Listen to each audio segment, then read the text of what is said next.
dear student, you are most welcome to my class. Myself, Dr. Apiluddin Ahmed. My dear student, আমি last class probability exercise 15.1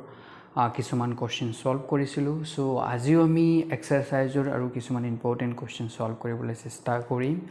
So hope this video will be helpful for the students which are pursuing class 10 as well as 9. কাৰণ 9 to কি কৈছো দেখা আমি 9 ৰ 10 ৰ exercise solve কৰিছো বাট 9 ত কিও হেল্প হ'ব কাৰণ 9 ত তোমালোকে চাবা probability chapter আছে ঠিক আছে সো 9 ত তোমালোকে probability chapter আছে কাৰণে এইটো ভিডিওটো চালে তোমালোকৰ প্ৰফিট হ'ব ইভেন তোমালোকে যদি মেট্ৰিক পাস কৰাৰ পিছত ক্লাস 11 বা 12 ত 11 ত বা 12 ত তোমালোকে যদি সায়েন্স সিস্টেম লোৱা তাতে কিন্তু ম্যাথমেটিক্সৰ এই probability আছে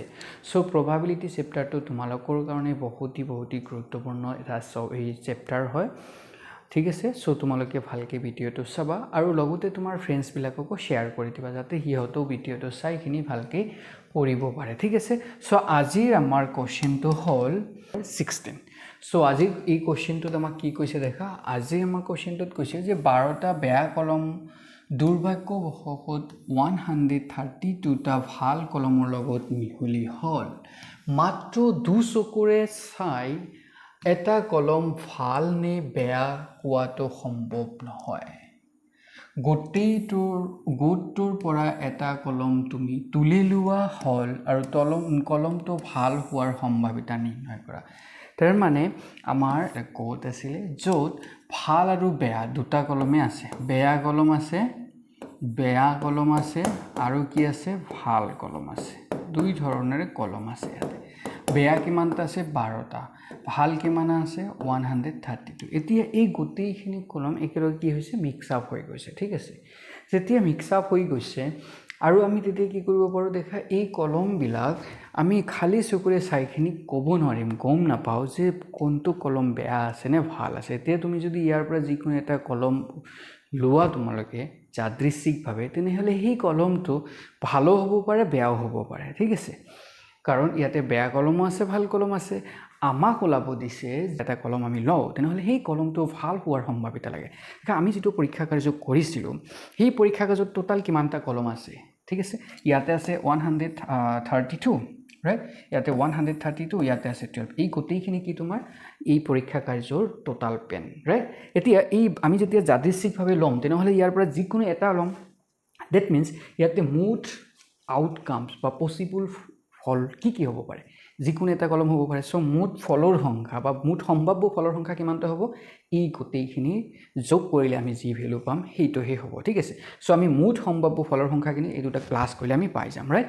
সো আমি কেনেকৈ লিখিম দেখা পৰীক্ষাত আমি কেনেকৈ লিখিম কোৱাচোন পৰীক্ষাত আমি এনেকৈ লিখিম যে ইয়াত ভাল কলমৰ সংখ্যা কিমানটা আছে 132 আৰু বেয়া কলমৰ সংখ্যা কিমানটা আছে 12টা আছে ৰাইট সো therefore মুঠ কলমৰ সংখ্যা কিমান হ'ব কোৱাচোন এই দুটাক যে যোগ কৰি দিয়া এটো কিমান হ'ব 132 + 12 সো কিমান হ'ব 144 right 144 হ'ব কি ইয়াতে টোটাল কলমৰ সংখ্যা হ'ব দ্যাট মিন্স ইয়াতে মুঠ ফলৰ সংখ্যা কিমান হ'ব 144 সো আমি কি কৰিম ইয়াতে কোৱাচোন এতিয়া আমি জাস্ট ইয়াতে লিখি দিম সো therefore মুঠ ফলৰ সংখ্যা কিমানটা হ'ব 144 ইমানটা হ'ব কিয় হৈছে আৰু আমি যেতিয়া হি মনাটোৰ বা হি চিটকিতে বল যাত আমি পেন ৰাখিছিলো তাৰ পৰা আমি যেতিয়া যাদৃচ্ছিকভাৱে পেন এটা লম তো কিমানটা পেন আহিব পাৰে এটা লৈছো কিন্তু কিমান টাইম ল'ব পাৰো বা কি আহিব পাৰে টোটাল 144 পেন আছে তাৰে পৰা যিকোনো এটা আহিব পাৰে মানে সম্ভাৱ্য ফল কিমানটা হ'ব পাৰে 144 হ'ব পাৰে সো ইয়াতে মুঠ ফলৰ সংখ্যা আমি কিমান পাইছো 144 আমাক কি দিছে তাৰ পৰা এটা ললে কলমটো ভাল হোৱাৰ সম্ভাৱনা লাগে সো আমি এটা আমি কি কৰিম যে ধৰা হল এনেকৈ আমি ধৰা হল ই মানে কি কলমটো যেটো কলম আমি লম ৰাইট তাৰ পৰা ওলাম যেটো কলমটো ভাল হোৱাৰ ঘটনাটোক আমি কি লৈছো কোৱাচোন ই বুলি লৈ লৈছো ৰাইট সো therefore ওকে তাৰপিছত আমি দি দিম এনেকৈ দি দিব পাৰোঁ যে দিয়া আছে ৰাইট দিয়া আছে ভাল কলমৰ সংখ্যা ভাল কলমৰ সংখ্যা কিমানটা আছে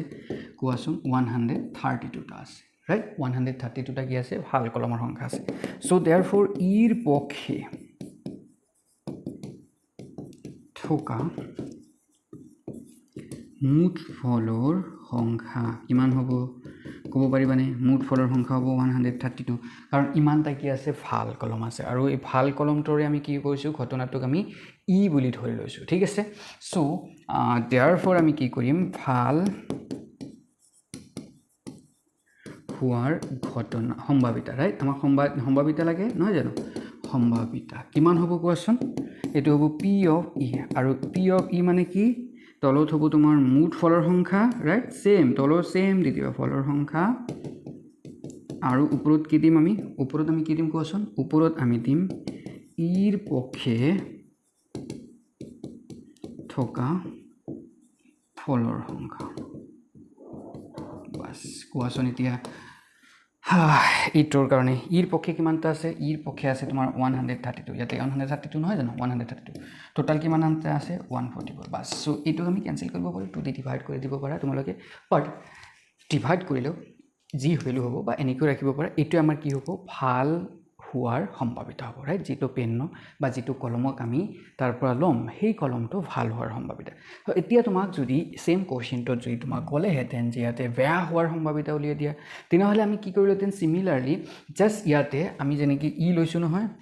এনেকৈ তুমি ই ল'ব পাৰা বা এফ ল'ব পাৰা আৰু ইয়াতে ঘটনাটো লৈ ল'লা বেয়া হোৱাৰ ঘটনা আৰু বেয়াৰ কলম কেইটামানটা আছে 12টা আছে তেতিয়া আমি এই ইৰ পক্ষে বা ইয়াতে আমি যিটো 132 লৈছোঁ তাতে আমি কি লিখিম অনলি 12 লিখি দিম ৰাইট অনলি 12 লিখিখিনি আমি তাক কেলকুলেট কৰি দিম তেতিয়া আমি ভাল নোহোৱা বা বেয়া হোৱাৰ ঘটনাৰ সম্ভাৱিতা আমি পাই যাম নহ'লে তোমালোকে আৰু এটা ফৰ্মুলা ইউজ কৰিব পাৰা কি আছিলে কোৱাচোন এইটো আছিল নে পি অফ হোৱা ই হোৱা প্লাছ পি ঘটনা ই নোহোৱা এনেকুৱা আছিল নে এই দুটাৰ ভেলু কিমান হয় 1 এতিয়া ই মানে আমি কি ভাল হোৱা যদি লৈ লওঁ তেনেহ'লে পি ভাল হোৱা পি ভাল নোহোৱাৰ এই দুটাৰ ভেলু কিমান 1 চ' আমি যেতিয়া এইটোৰ ভেলু পাই গৈছোঁ পি ভাল হোৱাৰ ঘটনাটো সম্ভাৱিতা পাই গৈছোঁ এইটো তেনেহ'লে ইয়াতে আমি যদি বহাই দিওঁ তেনেহ'লে ইয়াৰ মানটো আমি ধুনীয়াকৈ কি কৰিব পাৰিম ওলাই দিব পাৰিম ঠিক আছে ডেট মিনছ এই ফৰ্মুলাটোৰ পৰা তুমি এনেকৈ লিখিব পাৰা যে পি ভাল নোহোৱাৰ সম্ভাৱিতা মানে কি 1 মাইনাছ ভাল হোৱাৰ সম্ভাৱিতাটো এইটো চ' 1ৰ পৰা ইয়াক মাইনাছ কৰি দিলে তুমি ভাল নোহোৱাৰ সম্ভাৱিতাটো বা বেয়া হোৱাৰ সম্ভাৱিতাটো ধুনীয়াকৈ ওলাব পাৰিবা চ' আই হোপ তোমালোকে এনেকুৱা টাইপৰ কুৱেশ্যনছ আহিলে ধুনীয়াকৈ কৰিব পাৰিবা চ' তোমালোকে এই ফৰ্মুলাটো দিখিনি তোমালোকে এইটো কৰি চাবাচোন বেয়া হোৱাৰ সম্ভাৱিতা বা ভাল নোহোৱাৰ সম্ভাৱিতা ওলাব যদি দিবও পাৰে তোমালোকে এইটো কৰি চাবা ঠিক আছে চ' আজিৰ কাৰণে এইখিনি বাই বাই